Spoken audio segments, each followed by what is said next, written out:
and use so many things every day. And in tonight's Don't Waste Your Money report, we're looking at potential product dangers. The feds are busting a growing number of companies for potentially putting your family at risk.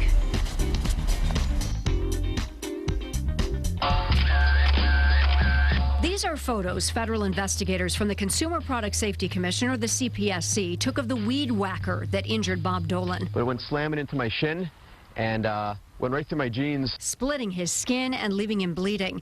We learned Bob was one of 158 people injured by the now recalled weed trimming device. The feds say the manufacturer knowingly failed to report several safety defects or hazards immediately to the CPSC, as required by federal law.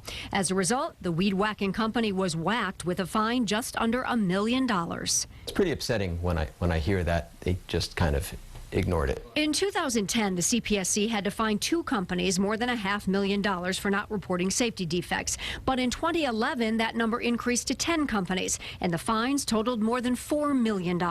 It includes manufacturers of these defective buggies, high-end refrigerators, exercise equipment, office equipment, and drawstring sweatshirts. It greatly concerns us when injuries pile up and we're not told. Federal law requires when a company learns a product fails to comply with safety standards, contains a defect which could create a substantial product hazard, or creates an unreasonable risk for serious injury or death, it must immediately inform the CPSC. Still, this attorney who represents product manufacturers says companies have to weigh factors like, was a consumer misusing something? Is there a pattern? At what point do complaints equal a substantial defect? The CPSC response? If in doubt, report. The CPSC is also calling on consumers to let it know about product problems, and it wants manufacturers to know it's watching and counting. If they are putting the health and safety of consumers at risk and keeping that information from us, they can really be held liable.